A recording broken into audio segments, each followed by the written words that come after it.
This is Smiles TV.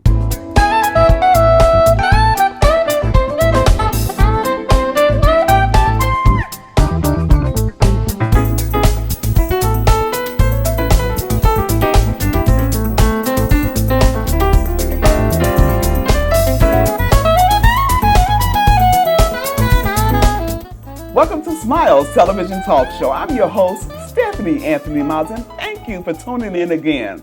We have a dynamic, wonderful gentleman today that you are going to simply enjoy hearing from. His name is Chris Coleman, and he is the CEO and the president of Lessie Davis Neighborhood House in East St. Louis, Illinois. However, their service area goes much further than East St. Louis.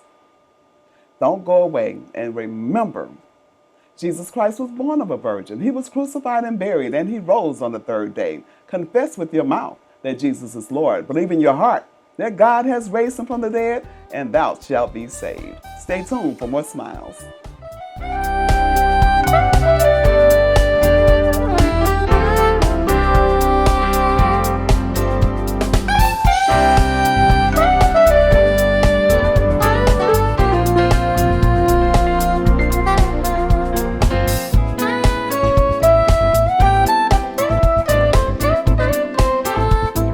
I'm sitting here with the president, the CEO of Lessie Davis Neighborhood House, and we're at the original facility at 1200 North 13th Street in East St. Louis, Illinois. Thank you, Mr. Coleman. Thank you so much for coming to Smiles TV Talk Show. Thank you. It's a pleasure to meet you and a pleasure to introduce you to our audience. Thank you. You know what, though? I'm saying introduce you, but you're a homeboy. You're from East St. Louis, I am. right? I am. Tell us a little bit about yourself and your family. I was born and raised here in East St. Louis. My mother was originally from Mississippi. My family, I don't have a lot of family here per se, but a lot of our family migrated here from Mississippi. So my mother was the foundation of us coming to East St. Louis. Okay, so you matriculated through school in the East St. Louis area? Through the East St. Louis Public School District, then went on to work for the neighborhood house to a volunteerism program called AmeriCorps, and then kind of growing up through the agency, if you will. And you know what? People say, can anything good come out of East St. Louis? And so we're showing you, yes, indeed it can. But so you left East St. Louis and you went on, and what did you end up doing? Oh my gosh. Of course, you know, our school system here is sometimes a little challenging. People living in poverty experience things that people who are privileged don't. Right. So growing up was really rough. It was really rough. Before the cameras came on, you were telling me a story, and if you will share a little bit about how you said the Lessie Davis Neighborhood House practically saved your life. It did. In so many words. It did. Tell that again. It was approximately about 31 years ago. My mother was in need of services. She came to the neighborhood house in the dead of winter. We had caught the bus from our home on 37th Street, right there down from our senior care center. And, you know, I didn't really understand what being poor really is. You really don't really realize poor until you've been you experience something else. But we actually caught the bus here to the neighborhood house, and what was so unfortunate was, well, sad a little bit sometimes, because I didn't understand some of the things that she went through to be the person that she was, to provide for her children, the sacrifices of a mother, right? So my mother caught the bus here. We caught the Rosemont. I remember it was the Rosemont bus that we actually caught here to the neighborhood house. You remember that bus? Yes. And so we let us off right here. And we came into the doors of the neighborhood house, and I sit there in the lobby with her, and there was a case manager who came out to allow her to tell her story, if you will. The neighborhood house was assisting individuals and families, like they do today, with really trying to close that gap and really meet that need. Okay. So she began to tell her story there, and me being 8 years old, I'm just sitting here with her tears running down her face, talking about what had happened and what was going on. And she began to tell about how she didn't actually plan her life to be this way. She didn't intend to get with a guy and he walk out on her and leave her with children and no money or no food. So she told the case manager what was going on. After that, we walked out of the neighborhood house, and we left here with nothing. We came with nothing, we left with nothing, right? And we got back on the bus, and as we get on the bus, she told me, she said, son, there's 3 things that you'll have to always do and do it right. You'll always have to work hard, tell the truth, and always do the right thing. Okay. 8 years old, what does that really mean? I'm a kid. Mm-hmm. So we get back on the bus and go home, and a day or so later, there was a knock on the door. And those of us who've grown up in poverty in the houses of East St. Louis, we know that houses aren't so well insulated, right? So we had a sheet over our door, okay, and we warmed the home through the oven. Some people can relate to that. Right. And so there was a knock on the door, and here I tried to run to the door, and my mother stopped me. She said, "You better not go to that door and answer that door." And so I headed toward the door. She grabs me, get back in the house. Mm-hmm. And so she went to the door and she answered the door, and she lifted back the cover that was covering the door to keep the air from coming in. And here was staff from the neighborhood house walking through our door with food and clothes and dollars to pay the bills, food to put on the table, and to really help close that gap. 31 years later, whoever would have known that the young man who was being serviced in the neighborhood house in the lobby would be the next leader and the first African-American leader to lead the agency. My next question actually was going to be, what is your why and why do you do what you do? So did that experience lead you to want to work with the neighborhood house at that time? Yes. Okay. And I believe it falls back to do the right thing. Mm-hmm. And work hard that my mother always taught me about doing. Mm-hmm. I feel that that's what's motivated me to do what I do. I believe that one day the next Chris Coleman will show up in that lobby, and I believe that we should always continue to pay it forward. Wow. And that's why I'm here, to make sure that when the next Chris Coleman shows up in that lobby, that the legacy and the work that has happened here at the neighborhood house continues on, to make sure others receive services. And listening to you, what you're sharing is that you had hope. Mm-hmm. And so you want to give that back. I can remember one time I was at Save-A-Lot in East St. Louis, mm-hmm. and I didn't have much money, and I was looking around trying to count quarters, right? And everybody else looked like they didn't have it either, but they looked like they were so sad. Mm-hmm. And it was as if God said they need hope. Mm-hmm. And as long as you have hope, you can do things. Right. So speaking of hope, what is your hope for Lessie Bates? What's the mission of Lessie Bates? Our mission here is to really just reach people where they are, meet people where they are, and to offer them solutions and means and ways to exit poverty versus stay there. In the African American community here, there's so many different barriers that individuals run into. Mm-hmm. And our goal here is to really empower people to become a better them, to offer them whatever that need is to exit where they are and to look at life a little bit different. Tell you what, I want to continue the conversation, but I also want to talk about some of the services and things that are available for our seniors and for the youth and just for the community at large. Mm-hmm. So you stay there and you don't go away either. Stay tuned for more Smiles.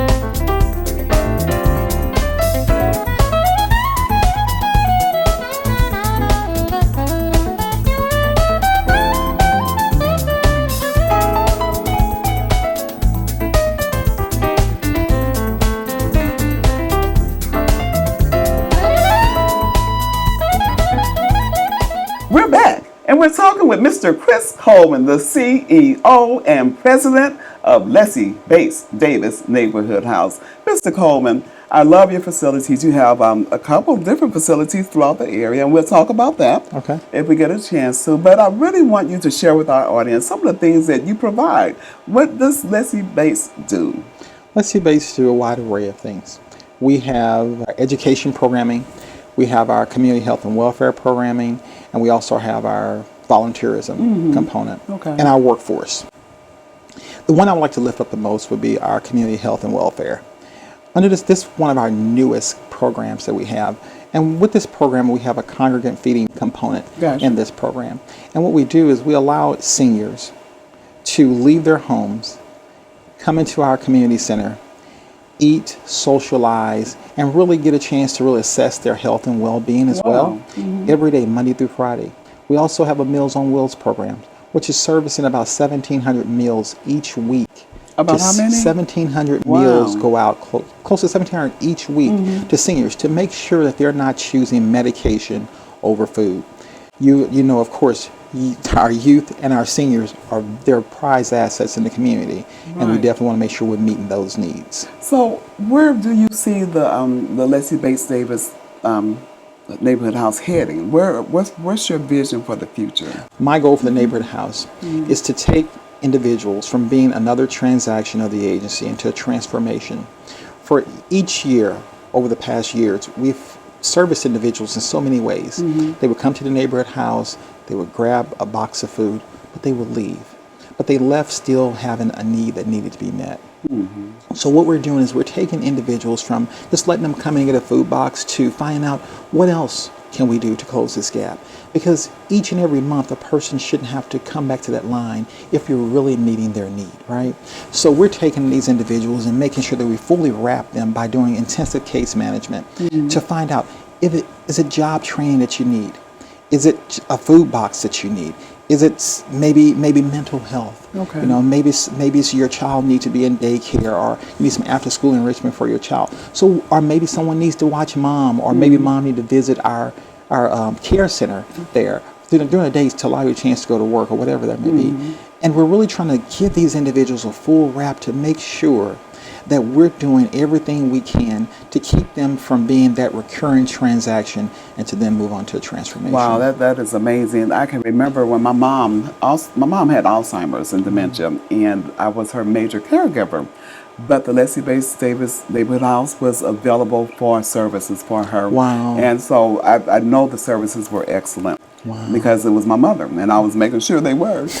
But tell us about your staff, speaking of that, because the staff then was excellent, and I'm sure they are now. So tell us a little bit about your staff and your vice presidents and who My they staff are. is amazing. I have an amazing staff.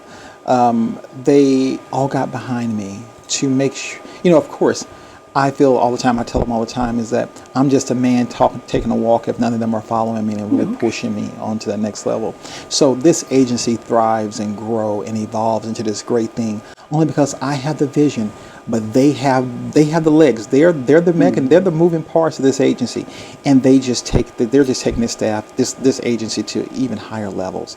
I mean, they amaze me, the things they're doing here. And I mentioned that I know that there are many different locations, and if you will, just tell our audience where are your sites and what happens within those buildings. Well, we have 5 different locations here in the city.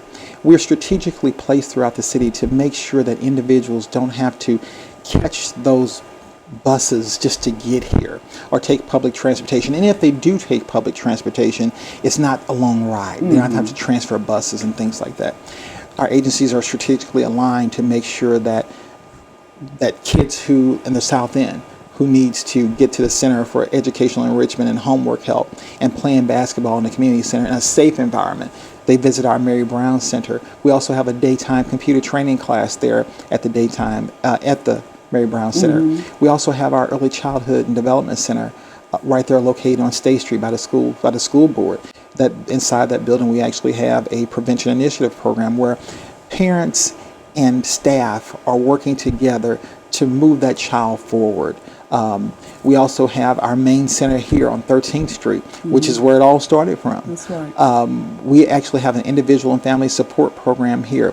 We actually have we have a teen reach and after school program here in this building as well. This building also houses our fiscal office as well. We also have our senior care program, which is located on 1274 North 37th Street here in East St. Louis. We also have our Trinity Outreach Center, which is located in Washington Park, which houses our food pantry and another teen reach program. Okay. We're strategically located. Yeah, you can go on and on. And then go on and on. You guys are doing a lot of good things. Yes. When you think of your staff, what do you most look for from them? What is the one thing or two things, or however? I know this wasn't a planned question, and I'm just, No. I like the question. Okay, so what do you look for from them? Commitment. Commitment. Commitment to making a difference in this community. That's what I look for. And while you were talking, you started talking about the parents just a little bit. What is the support? How is there great support from the parents in the community? Our parents are getting involved. We believe that an informed parent is an involved parent. Okay. And the more we involve them and the more we get them educated and involved in this child's life, our kids soar. You know what, I hate to tackle this one subject, but everybody knows that the state of Illinois has been experiencing some financial difficulties. Yes. And when you think about that, you have some kind of way still managed to thrive in the midst of it. So tell us about those challenges. First of all, let me be very honest with you. It's called faith. It's called God. We started with very little. We had nothing. The state had left us high and dry. And God gave me the position here. He put me here for this season and this time, for however long it was. And I told him, God, if I show up, you've definitely got to show out. And you've got to make a way out of no way. And it's really ironic to where there is no explanation to how the neighborhood house has survived another year, 2 years without a state budget. Wow. We have hired on additional staff. We've had more programming, even without a state budget.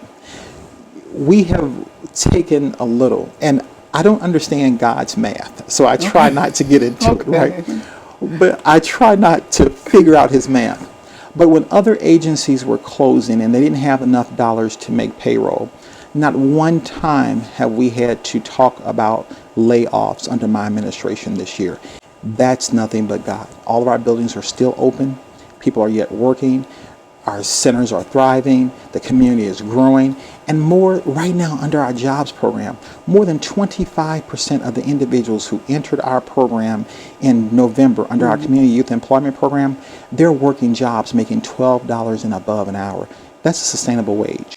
Absolutely amazing. That is incredible. And then I, like you, do believe that God is in the midst of this. So that's just great. If you know what, we didn't talk much about your family. I want to kind of go back a little bit. So you are married with children. I am. So tell us about your family. Oh my family is very interesting. Okay. In the Coleman household, it gets a little crazy every now and then, but they are definitely committed to the work that I'm doing. Someone has to sacrifice when the other person or dad or mom is in the field of service. My wife is full-time occupational therapist registered. She is the love of my life. Okay. She keeps me going. I tell everybody she wears the pants, I just wear the shirt and tie. I have 3 wonderful children who I love dearly.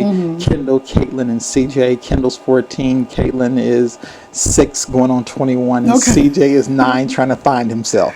But they are amazing. They are amazing. They sacrifice every day for Dad to really come here and serve in this community, and they're in this with me. Wow. And I love them dearly for that. And is your wife from the area by any My chance? wife is not from the area. My wife is from Alton. She's from the area. But I am from this area. That's right. We know you're East St. Louis. I am born and bred East St. Louis. That's right. That's right. And then something good does come out of East Absolutely. St. Louis. You're an example of that. Absolutely. Yeah. We've talked about a lot of things, and I do want to say I've met a couple of your staff members, and I don't want to put anybody on the spot or anything, because you have the entire staff is great, but people like Naisha and Fonda and Corrine, they have just really been the backbone in helping us even get this together. So I know you have good staff. Right. Those ladies, they are my boss, They right? are. They are my boss. That's They tell funny. me what to do. But you know, they are an amazing group of people. Each one of them are unique in their own way. And they really love this work, and they love what we're doing here in this community, and they are committed, as my other vice presidents are. But these are the ladies that actually stay up in the middle of the night talking and trying to figure it out and what the next day is going to look like. So I couldn't do this work again without them. I couldn't.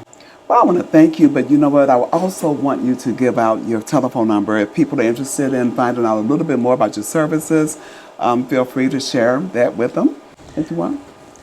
If you are interested in any of the services that we've talked about tonight, feel free to call our neighborhood house at 618-874-0777 and ask for our individual and family support office. Again, that number is 618-874-0777, and we look forward to servicing you. May God bless you all.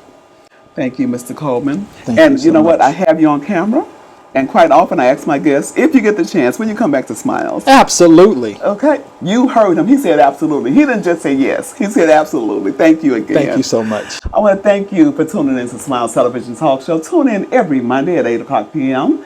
Also, tune in now in the Missouri area on Charter Cable Channel 198. Smiles is growing, and we thank you for that. You can catch us on YouTube, Facebook, Twitter. Follow Smiles. And remember, only what you do for Christ will last. Keep smiling. You look better when you smile. The Smiles Television Talk Show wants to showcase your business, organization, church, and activities.